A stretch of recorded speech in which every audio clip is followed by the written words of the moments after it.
Bassett and everything else, and the Yankees were down in 4-1 in the eighth inning. Gausman had a good outing, and then he came back and got the runs in the ninth, and Judge got a big hit. He has not done well at all.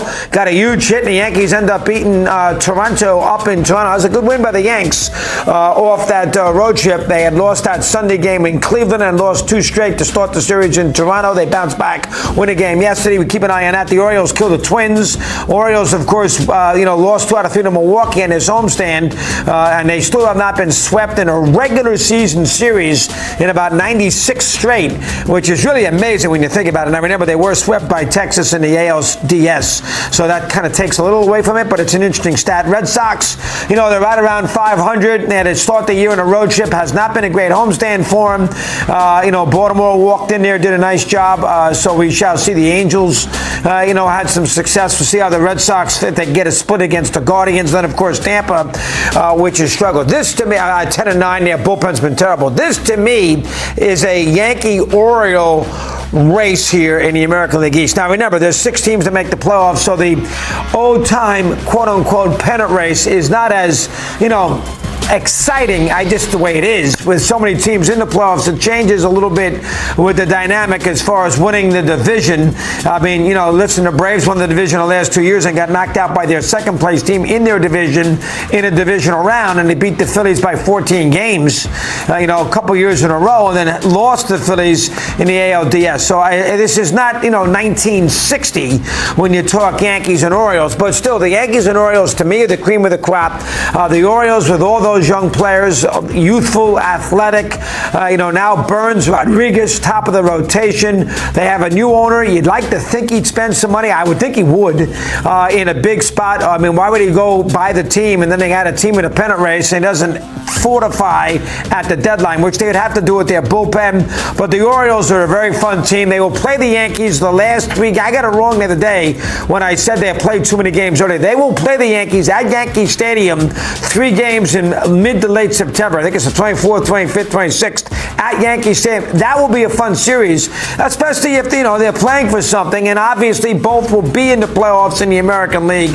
It's a muddled American League. The Astros haven't been very good. Seattle hasn't been very good. The American League East might cannibalize each other. We know about the American League Central. We don't expect that many of those teams to come out of there to be in the postseason. So the Yankees and Orioles could already be in the postseason by the time they meet the 24th, 25th, 26th of September, but there'll be a divisional championship maybe in line there, because I think they are the 2 best teams, and we'll see, in fact, how they decide to play it. If they go all out or they take it easy, not go crazy because they're trying to get themselves organized.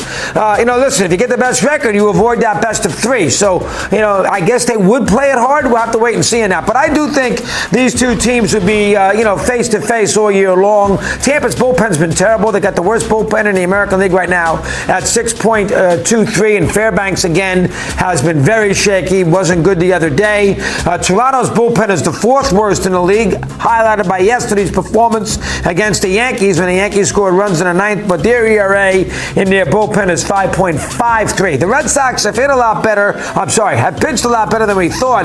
They got a complete game, 1 hour and 47 minutes the other day, which is that's crisp, huh? Boy, oh boy, the old days. You love that. 147, and the Red Sox, of course, beat Cleveland the other day 2-0, and Houck pitched well, and their pitching is a little better. There's no question about it. Their starting rotation has done much, much better. So, and you got to figure they're up and down offensively. Jansen's blown a save. Martin had a bad performance, too. That's 2 anchors in their bullpen. They've had a tricky schedule because they had to start the year with that long road trip on the West Coast against not great opponents, the A's, the Angels, and Seattle, but they started the year with, the 10 games on the West Coast. They came home and they had trouble with Baltimore, didn't play great against the Angels, and of course, trying to get a split here against Cleveland. But, the Red Sox will poke their heads amongst the clouds, through the clouds. They'll poke their heads in the course of the year. They're probably, being at 82 to 85 win category.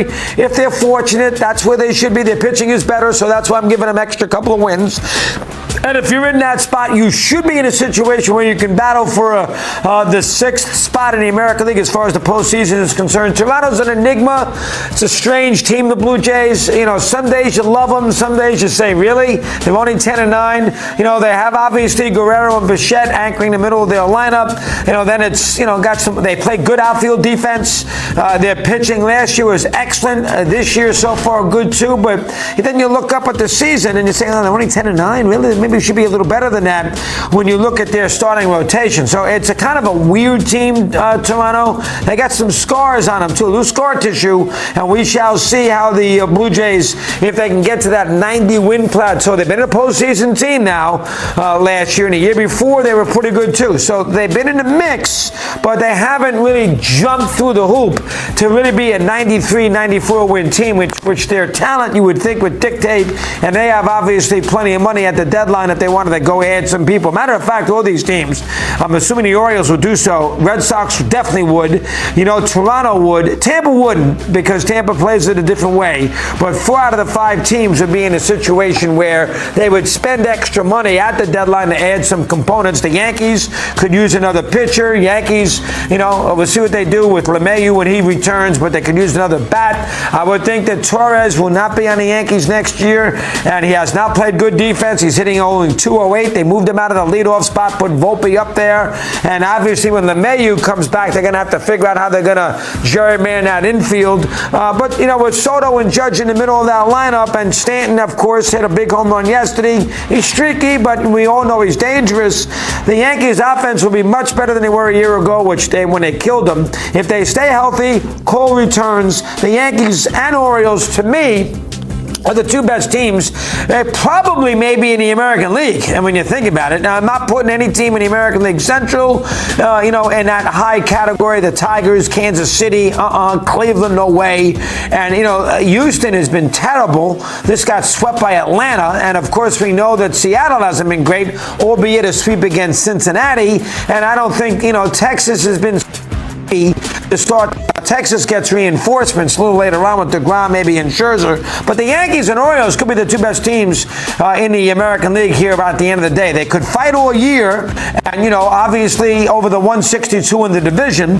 Then they can go out playoff series. Now remember, you know, they will not play, most likely, they may not play a best of 7 because they're in the same division, so they might meet earlier in a divisional round.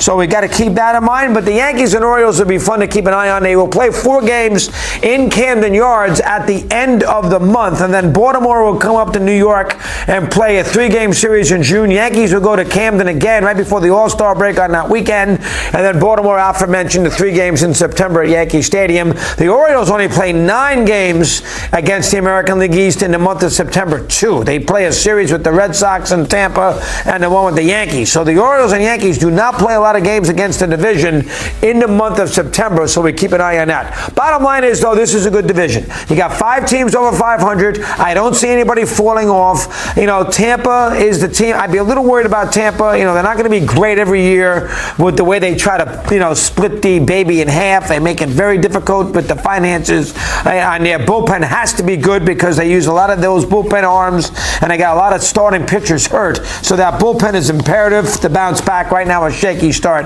I don't know about Tampa long-term in the division. We shall see with them. Let's see how they do this weekend against the Yankees at Yankee Stadium. I like the Red Sox pitching, which last year was terrible. Pitching is much, much better.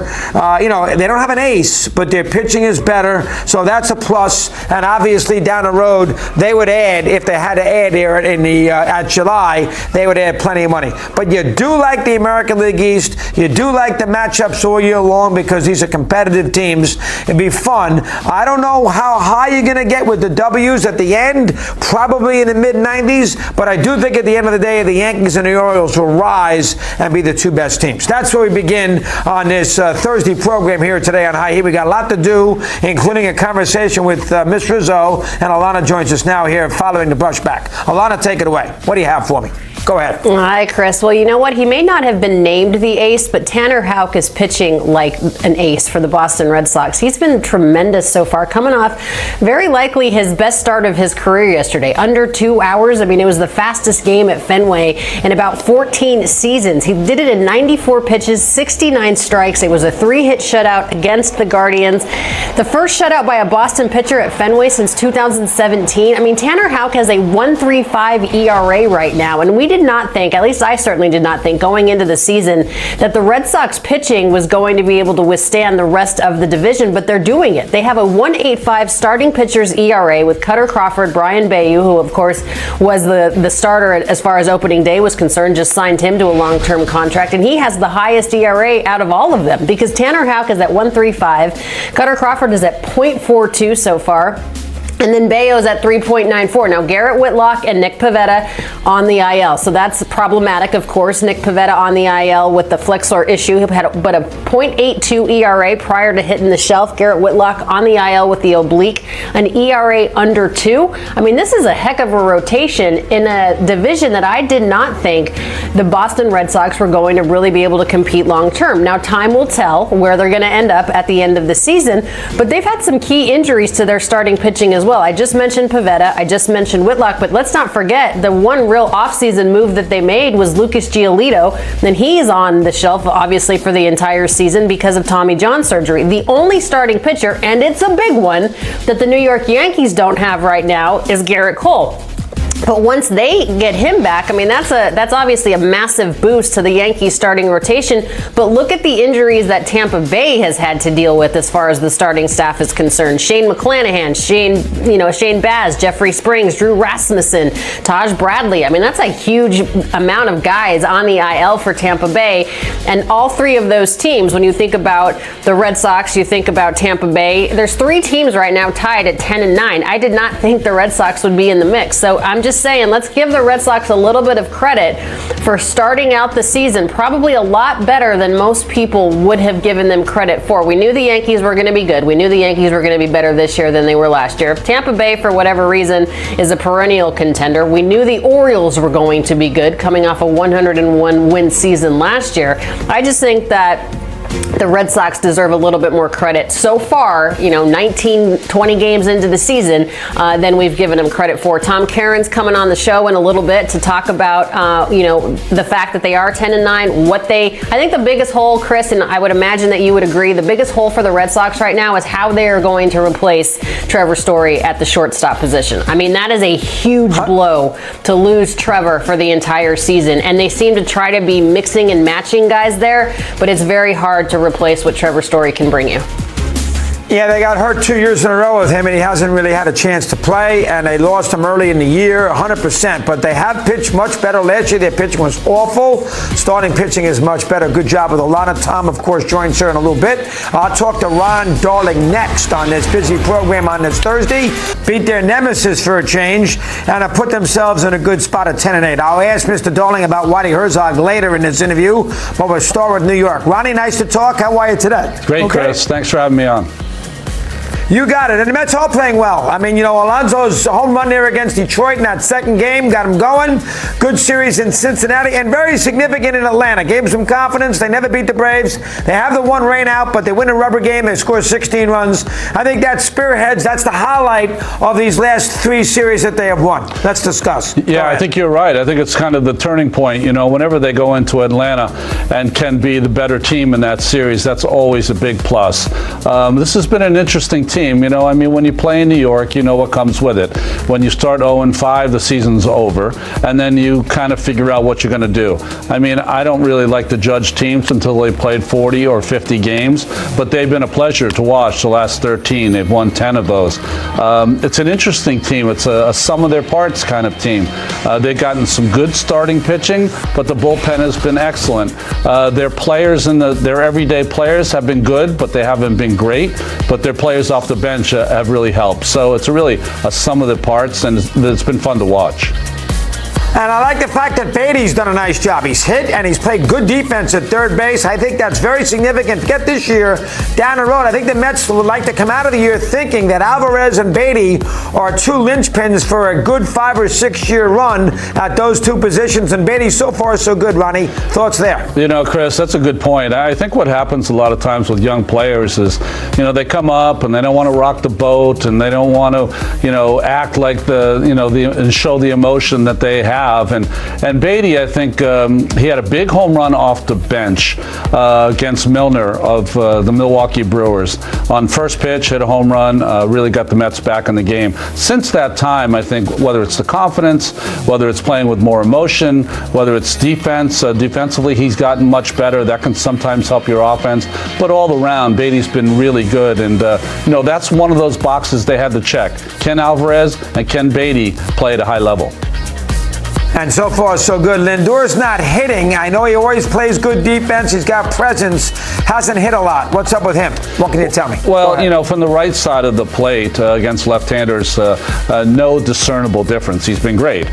He struggled from the left side and trying to figure that out. I will say, though, a couple of hits in his last few at-bats left-handed, a couple of key walks. I know that doesn't really mean a lot to folks who are watching the game, but for someone who understands or tries to understand how difficult it is to hit, sometimes taking a couple of key walks means you're seeing the ball a little better. So I would be very surprised if Lindor doesn't snap out of it soon.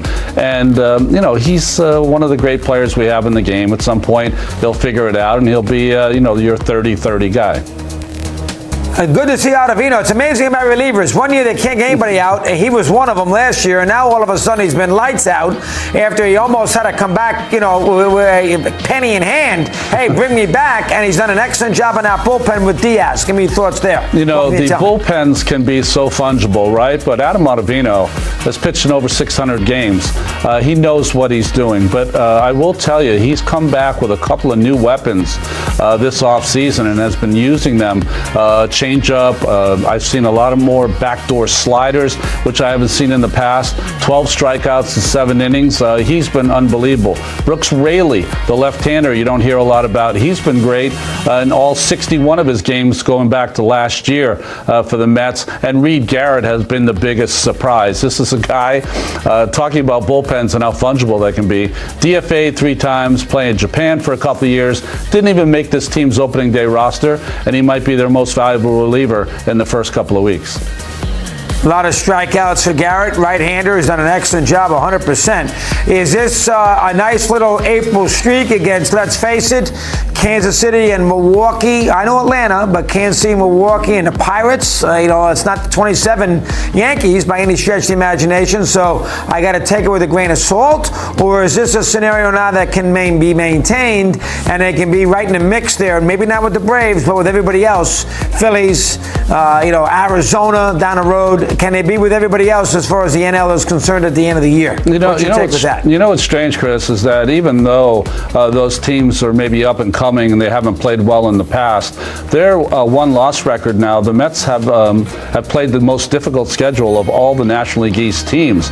Pittsburgh came in with a good record. Kansas City has played better than they have. You know what Atlanta brings. And Detroit as well. So you don't know where those young teams are going to be at the end, but at least they were playing their best baseball they played in this first month of the season. So the Mets had their hands full. Will they compete? I think absolutely.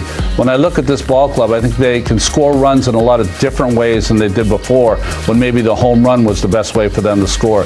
They had a double steal 2 days ago that really was the big play in them winning that game. They catch the ball much better, I think, than they have in the last couple of years. So those little things, and I think will really help keep them in the race all year long. Dodgers and Giants for the Mets on the West Coast this week, and Yamamoto will pitch against them tomorrow, so that's always a highlight game. We'll be into that. Let's do a second or two on Ronnie Herzog. I had Randy Van Slyke on radio the other day, and he said that one time an opponent came up to him from a team in the National League and says, boy, how is it that when you start the game, you're up 1-0 because of your manager before we even throw a first pitch? I thought that was a very interesting statistic, a very interesting point by Van Slyke, who was traded at the start of the '87 season of Pittsburgh, but he was with Whitey in those 3 or 4 years there, including '85, when he was not pitched to, and they let Clark beat him with the home run against Niedenfuhr. I'll ask you about that in a sec. But your thoughts on Herzog's acumen that he was up 1-0 against other managers as the game began? Let me take there. Go ahead. Yeah, two things with Whitey. One, it's sad to see him pass. Just a great baseball man. The ability to understand his ballpark and his players and put together a team that pitched and ran and caught the ball. One of the toughest lineups to ever face in the history of the game because of the speed that they had and the talent that they had. But I think Andy hit it pretty close. When you started the game, you knew that Whitey was not going to make a mistake. The second part of Whitey is that he might have had a chance to change the direction of the Mets in the 70s because he was passed over after Gil Hodges passed away. Maybe the natural choice to manage that team next was Whitey Herzog, who was in their front office, and then second passed over for GM later, and he could have had a big input into the next players for the latter part of the 70s. So he didn't play a part in the Mets' future, but certainly did with the Cardinals, and that's why he's beloved in St. Louis. And Donald M. Grant was not exactly great to him. I can get into that story, but I won't. Not anything that Van Slyke said. Last thing, Lonnie, it's interesting because we talked about the '85 thing with Whitey, with the Dodgers when Clark hit the home run of Niedenfuhr. He was on deck, and forever and ever and ever, Tommy Lasorda's gotten killed that he let Niedenfuhr pitch to Clark. Niedenfuhr had given up a home run earlier in that series to Ozzie Smith, but he let him pitch to Clark. Should have walked him. He had a base open. He was nursing a 5-4 lead. But Van Slyke said they had Jerry Royce in the bullpen, which I did not remember, and he said Royce would have come in to face me, and then Whitey would have hit Landrum, who was a good pinch hitter for Van Slyke. Yeah. So it was really not so much the situation of letting Van Slyke hit against Niedenfuhr. He would have brought Royce in. It would have been Landrum against Royce in that situation, which is interesting because I hadn't thought of that under any circumstances because Van Slyke was on deck when sort of Whitey outfoxed Lasorda in that Game 6 when the Cardinals won the pennant in 1985. How about that for a sec? Go ahead. Well, let's address the three players. Andy Van Slyke, one of the best players I ever played against, one of the best athletes in the National League during my time there. Tito Landrum, one of the greatest guys off the bench. He always seemed to get a big hit against the Mets all the time.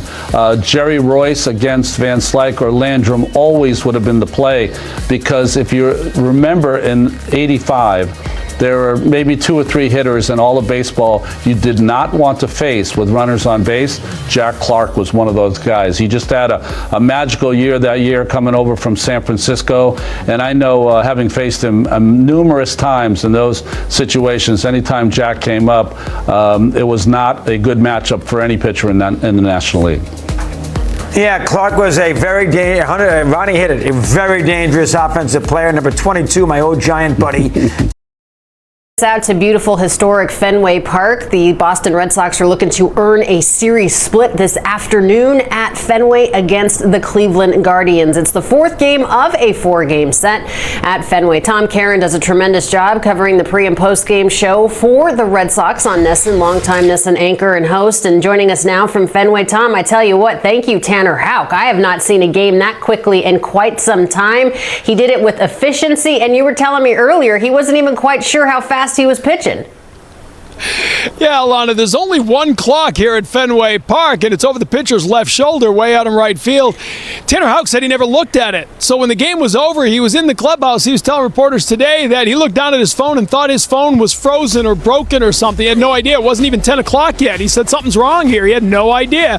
It was an hour and 49 minutes, the shortest Red Sox game since 1975 when Jim Rice and Fred Lynn were rookies. Oh my goodness, 1975. That's the year I was born, Tom. I can tell you that's a long time ago. But Tanner Houck has been some kind of special. An ERA of 1.85 yesterday was not the exception. I mean, it's been the rule so far in his outings that he's looked every bit of an ace.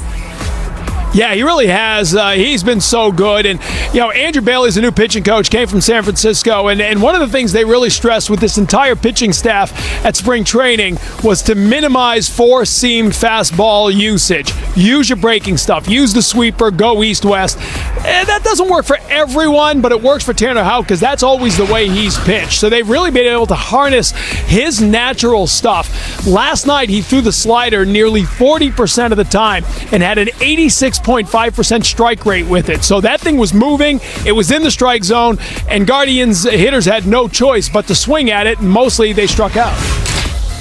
Tom, I have to say that I'm one of those that didn't give the Red Sox a lot of credit coming into the season. I wasn't sure how they were going to stack up in the AL East, but this starting pitching staff has been tremendous. 1.85, the best in the league as far as starters ERA is concerned. I know Pivetta and Whitlock are on the IL, but what has made this tandem of five guys so effective?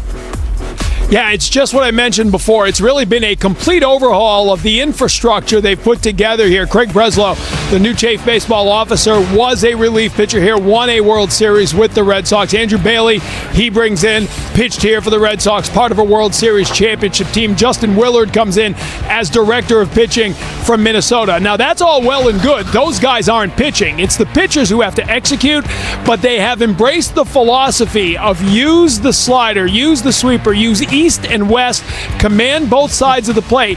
Don't worry about velocity. Don't worry about the fastball. Almost what we used to call pitching backwards. Establish your breaking stuff first. Then, second, third time through the order, maybe you start to catch them by surprise with the fastball. It's really worked. And to your point, very few people thought this starting rotation would be good enough to compete in the American League East. As you just said, it has been the biggest strength of this team. It is the fourth lowest ERA in the last 100 years for the Boston Red Sox, 19 games into a season by a starting rotation. It's been impressive. Man, that has been impressive, even more so considering Lucas Giolito is out for the entire season, the one big Red Sox offseason signing. Let's talk about the position players for a moment. Obviously, Rafael Devers, a little bit banged up with the knee, and now the latest news, Tom, is that he's going to get an MRI. What more can you tell us? Yeah, he sounded really dejected 2 nights ago after he came out of the game with that knee issue. He's been nursing a shoulder injury really since the end of spring training, and then all of a sudden he felt the knee the other day. Designated hitter last night, didn't feel really good after the game, so Alex Cora said they're going to get the imaging. The team is saying they're doing it mainly to give Devers peace of mind.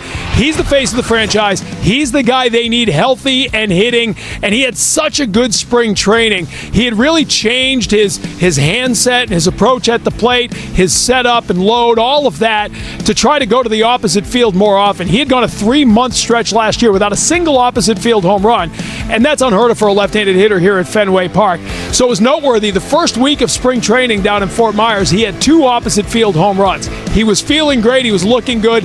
So he's really frustrated. They're hoping the imaging, which is happening right now, doesn't come back with much so that he can have the peace of mind to go ahead because they need him in the lineup.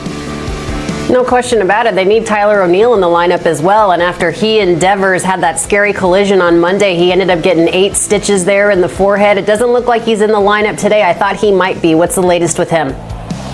Yeah, I mean, he grew up in Western Canada, big hockey fan, so he looks the part right now. There's no doubt about it with those 8 stitches up above the eye, okay? But there are easier ways to look like a hockey fan. Just buy a Bruins jersey or something. But for O'Neill, you saw the play right there. He goes in full speed. It looked like he and Devers were calling for it at the same time, so they didn't hear each other. They collide. They need a little time for the sutures. The talk was maybe he would today, but they're still worried about a potential concussion. It's not as easy as diagnosing a knee or an elbow. You don't know right away if there's any kind of post-concussion thing going on. He felt okay after working out yesterday, but they want to be really careful to make sure he's okay. If he gets through today, I think the hope is he'll play the first game of the road trip in Pittsburgh tomorrow. I mean, a .313 average, Tom, with 7 home runs, 14 runs in 15 games. I mean, I don't know if it was just a change of scenery from St. Louis to Boston, but what has gotten into him offensively? Well, he's healthy, right? I mean, it's easy to forget 3 years ago he was top 10 in National League MVP voting when he was with the Cardinals. Then the last 2 years just couldn't stay on the field, went through a lot of injuries, came into camp healthy, kind of managed his workload. A more mature player now. He told me he was being smarter about the workload at spring training. You see him. He's a workout freak. He's one of the most physically fit players I've ever covered here in a quarter century. So the guy is jacked. You just got to keep him healthy. And he's got a great swing for Fenway Park. You know, the pull power plays here with the Green Monster right there in left field. So he's a tailor-made guy here for Fenway. He's just got to stay healthy. Hopefully, if his head's okay, they'll get him back soon. All right, Masataka Yoshida, quickly, Tom, how do we get him going? That's a good question. 2 nights ago, it wasn't good. He wasn't looking good. He didn't feel good. He's getting a second straight day off. Alex Cora said, I'm just giving him a chance to clear his head, get back. He really kind of seemed a little bit lost at spring training, and it's carried right into the regular season. You know, he's a guy when he's good, can go opposite field, can go to all fields. Looked at spring training like he was trying to pull the ball more and elevate the ball to right field a little more. I think they want him to get back to that all fields approach. Couple of days off, maybe resets him. Again, the plan is he'll be the DH tomorrow night in Pittsburgh, but where Devers is at is going to factor in. If Devers is the DH, then you got to consider putting Yoshida in the field, and they like the outfielders they have. So it gets a little tough for Alex Cora to put together that jigsaw puzzle. Yeah, they got to get healthy because they're having a good start to this 2024 season. Tom Caron, synonymous with the Boston Red Sox. We always appreciate your information, my friend. Have a good game this afternoon as they go for the series split. Well, the new Yankee Stadium, that was in, I shouldn't say new, the old Yankee Stadium that opened, first ballpark to be called the stadium, at April 18th in 1923, the house that Ruth built. You got it. The Yankees were kicked out of the Polo Grounds because John McGraw got sick of them because they outdrew the Giants. Despite the fact the Giants won the 21 and 22 World Series, the Yankees drew more fans because of Ruth than the Giants did. And so McGraw said, get the heck out of here. So they did, and they built this ballpark. There it is, opening day with the bunting at the old Yankee Stadium with the top of the roof there, which is superb, with the facade. And this stadium was built in about 11 months. It didn't cost them an amazing amount of money. They built it basically right across the river, and then the Yankees played the Red Sox in that opening game in 23. And Ruth, who wanted that home run in the worst way to christen the place, did hit a 3-run homer, and the Yankees ended up winning the game 4-1 as the Yankees that year finally beat the Giants and won a World Series in 6 games. It was the first time and only time in history that the same 2 teams had met 3 straight times in the World Series. The Giants won in 21-22, and the Yankees in the new ballpark won in 1923. Ruth, of course, is Ruth. Everybody wanted to come see Ruth. The home run, everybody wanted to see offense. He brought baseball into a different age, and that's what McGraw didn't figure out. And so they decided, Jacob Rupert and company, hey, you know what, kick us out, fine, we'll build our own thing. We did, and they did it in 11 or 12 months. It cost, I can give you the exact amount here because it gave me the statistics, what the cost was in that ballpark. Do I have it here? Yes, I do. The cost was, how much was it? $2.5 million to build the ballpark. So it didn't cost that much, and obviously they did different things along the way, but the ballpark was built on and opened up on this day. Wellington Mara used to tell me a story. Don't forget, his father was Tim Mara, who owned the Giants, who bought the Giants for $500 a couple years later in 1925, granted a New York franchise in the NFL. Anyway, Wellington was taken to opening day by his dad. He and his brother went. Wellington was, I think, 6 years old. Wellington owned the Giants forever. Went to Yankee Stadium opening day, and on the way home, his father stopped and wanted to show the new course that the Maras just joined up in Westchester County, Wingfoot. So on opening day, so on April 18, 1923, Wellington saw the first Yankee Stadium game with Ruth hitting a home run, and then saw Wingfoot, where Bobby Jones, of course, won many a U.S. Open. Not many, but won the 1929 U.S. Open. So Wingfoot and Yankee Stadium basically the same time, and of course Yankee Stadium is what it's off. All right, now, number 2 is Carl Erskine. We didn't get a chance to do this the other day. Carl Erskine passed. What a life. There he is, 97 years of age. age when he died, in Anderson, Indiana, a couple days ago. One of the all-timers, played for the Dodgers. I did a tremendous job as a parent with a Down syndrome son, Jimmy. Married for 70-something years. Member of that Dodger team in the late 40s and the 50s. Very close to Jackie Robinson. I had Erskine on 4 years ago on opening day, the one that was canceled because of the pandemic. He told me great stories. And in 55, the Dodgers finally won a championship. He pitched in that World Series against the Yankees. The Dodgers were 10-0 to start the year that year, and they beat the Yankees with Padres in Game 7. Erskine pitched very well in 1953. This is it.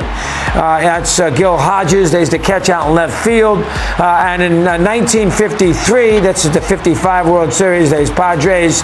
The last out with Pee Wee Reese, and the Dodgers ended up winning a championship for the first time. This is 53. This is Game 3 against the Yankees, where Erskine struck out 14 Yanks in this game, which at the time was a World Series record, broken by Koufax 10 years later in 63 when he struck out 15. In that game, I believe he struck out Mantle 4 times, but there's Erskine in that game. They won 3-2. Dodgers ended up losing the World Series, and those are better teams. The 52 and 53 Dodgers are actually better than the 55 Dodgers, but the Dodgers got a little better pitching in 55 with Padres, who nobody knew anything about when he beat the Yankees in Game 7. Amos made the catch. Anyway, Erskine won 20 games once, pitched the first game ever, through the first ball ever at the LA Memorial Coliseum when the Dodgers moved to LA in 1958. Great man, great life. Was there when they broke and demolished Ebbets Field in 1960. Felt like he lost a child that night, boarding a plane going back to Indianapolis. Became a president of bank. Loved Carl Erskine, the last of the boys of summer to pass. And he did a couple of days ago. What a life. There you have it. Busy day. We got a lot going on this morning program, and we'll continue here on High Heat. Stick with us.